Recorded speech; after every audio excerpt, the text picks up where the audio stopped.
السلام علیکم ویورز، میں آج آپ کو ایک حضور صلی اللہ علیہ وسلم کا واقعہ بیان فرماتی ہوں کہ ایک دفعہ کا ذکر ہے کہ جناب رسول صلی اللہ علیہ وسلم نے ایک مرتبہ فرمایا کہ بنی اسرائیل میں 3 آدمی تھے، ایک کوڑی، دوسرا گنجا، تیسرا اندھا۔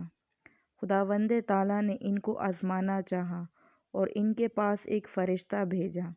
پہلے وہ کوڑی کے پاس آیا اور پوچھا، تجھ کو کیا چیز پیاری ہے؟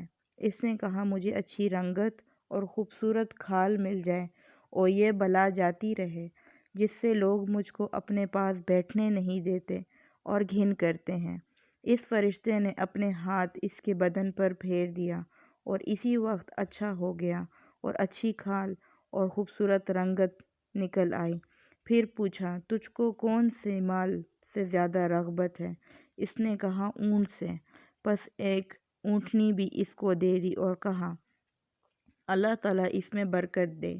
پھر گنجے کے پاس آیا اور پوچھا کہ تجھ کو کون سی چیز پیاری ہے؟ کہا، میرے بال اچھے نکل آئیں اور یہ بلا مجھ سے جاتی رہے کہ لوگ جس سے گھن کرتے ہیں۔ فرشتے نے اپنا ہاتھ اس کے سر پر پھیر دیا اور فوراً اچھا ہو گیا اور اچھے بال نکل آئے۔ پھر پوچھا، تم کو کون سا مال پسند ہے؟ اور اس نے کہا، گائے۔ پس اس کو ایک گائے عطا فرمائی اور کہا، اللہ اس میں برکت بخشے۔ پھر اندھے کے پاس آیا اور پوچھا، تجھ کو کیا چیز پیاری ہے؟ کہا، اللہ تعالیٰ میری نگاہ درست کر دے کہ سب آدمیوں کو دیکھوں۔ اس فرشتے نے آنکھوں پر ہاتھ پھیر دیا، اللہ تعالیٰ نے اس کی نگاہ درست کر دی۔ پھر پوچھا، تجھ کو کیا مال پیارا ہے؟ کہا، بکری۔ اس کو ایک بکری دے دی۔ تینوں کے جانوروں نے بچے دیے۔ تھوڑے دنوں میں ان کے اونٹوں، گایوں اور بکریوں سے جنگل بھر گیا۔ پھر وہ فرشتہ خدا کے حکم سے اسی پہلی صورت میں کوڑی کے پاس آیا اور کہا، میں ایک مسکین آدمی ہوں، میرے سفر کا سب سامان ختم ہو گیا ہے، آج میرے پہنچنے کا کوئی وسیلہ نہیں سوائے خدا کے اور پھر تیرا۔ میں اس اللہ کے نام پر تجھ سے اچھی رنگت اور عمدہ کھال عنایت فرمائی تجھ سے ایک اونٹ مانگتا ہوں کہ اس پر سوار ہو کر اپنے گھر جاؤں۔ وہ بولا، یہاں سے چل دور ہو، مجھے اور بھی بہت سے حقوق ادا کرنے ہیں، تیرے دینے کی اس میں کوئی گنجائش نہیں۔ فرشتے نے کہا، شاید تجھ کو تو میں پہچانتا ہوں، کیا تو کوڑی نہیں تھا کہ لوگ تجھ سے گھن کرتے تھے، اور کیا تو مفلس نہیں تھا، پھر تجھ کو خدا نے اس قدر مال عنایت فرمایا؟ اس نے کہا، واہ کیا خوب، یہ مال تو میری کئی پشتوں سے باپ دادا کے وقت سے چلا آتا ہے۔ فرشتے نے کہا، اگر تو جھوٹا ہو تو خدا تجھ کو پھر ویسا ہی کر دے جیسا تو پہلے تھا۔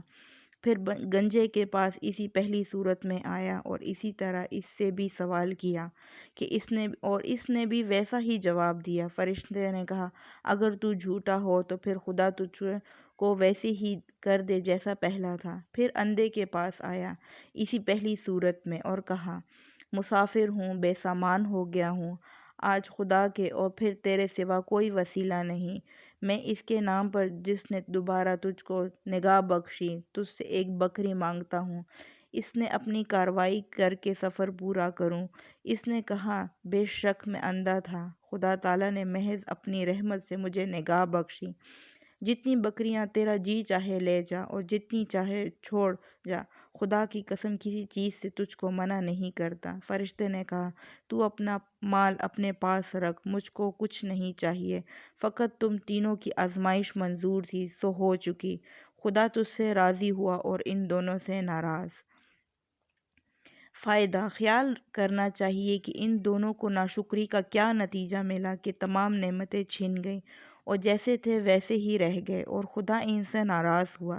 دنیا اور آخرت دونوں میں نامراد رہے اور اس شخص کو شکر کی وجہ سے کیا عوض ملا کہ نعمت بحال رہی اور خدا اس سے خوش ہوا اور دنیا اور آخرت میں شاد بامراد ہوا۔